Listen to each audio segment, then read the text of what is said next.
Now, when you keep your back straight, I had some questions about this in the beginning. Am I trying to straighten my spine, or am I just trying to keep it with its natural curve upright?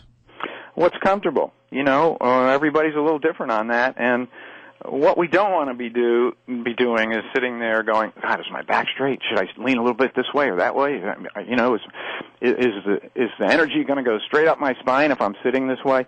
Don't just forget about all that. Just relax.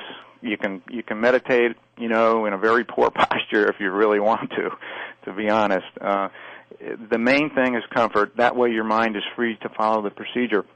And for the same reason, we don't try and do other techniques at the same time that we're doing meditation. In AYP, deep meditation, we don't follow the breath, and we don't, follow the chakras, and we don't do other things. This is a very simple procedure, and the surest way to mess it up is by trying to add things to it, and the same thing goes for sitting.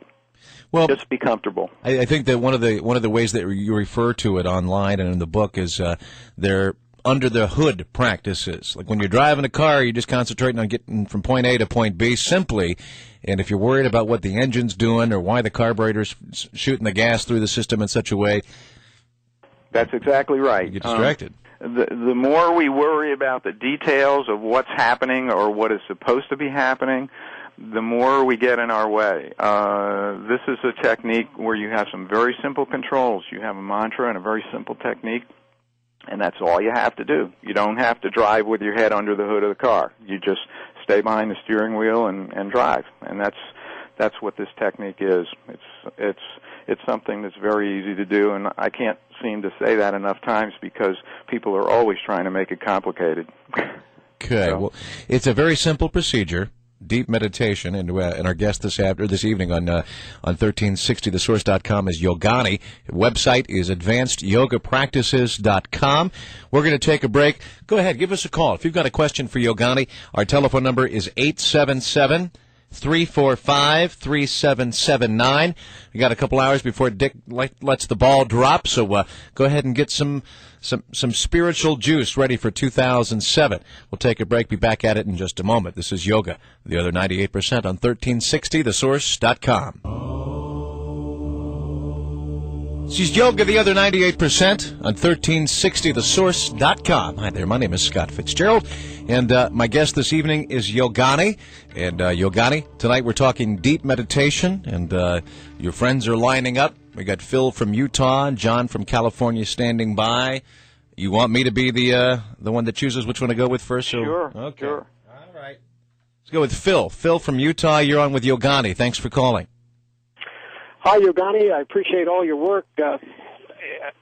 I've heard you on the first webcast you did. I was just wondering if you've heard of a gentleman called Eckhart Tolle and some of his teachings and techniques, if you could call them that, where you simply become aware of the present moment and everything else takes care of itself. I wonder if you've got any comment for us on that. Thanks. I'm sorry, I missed the last name. Is Eckhart Tolle you're talking about? Tolle? Yeah. Is that how you pronounce it? T-O-W, yeah, T-O-L-L-E. Yes, I've heard of him, and I've been through his first book, and he's a wonderful guy. He's got a wonderful teaching, and he had a wonderful spontaneous enlightenment experience before he started teaching, and I think he's the real article. What's a little bit unusual about him is that he, as far as I know, he did not follow many years of spiritual practices and discipline, that it just sort of happened to him one day on a park bench, as I understand it, which makes it a little difficult for him to convey his experience and the means for getting there, although I know he sure is trying, and I admire him for it. I think he's wonderful. Well, that answers the question. Thanks very much. Keep up the good work. Well, thank you, Phil. Thank you. All right, Phil, thank you so much for your call. Let's go ahead and go to John in California. John, you're on Yoga, the other 98% with Yogani. Yes, hello, thank you. Hi, Yogani. Hi, I recently John. discovered your work, and I'm really reading one of your books. I'm really impressed with how clearly, simply and directly you convey your teachings. I think that's your gift. Well, thank you. I appreciate that. And the question I have is about the role of intention in meditation. Mm-hmm. to have how helpful or whatever is having a clear intention when one sits to meditate? Well, that's really at the heart of the method, John.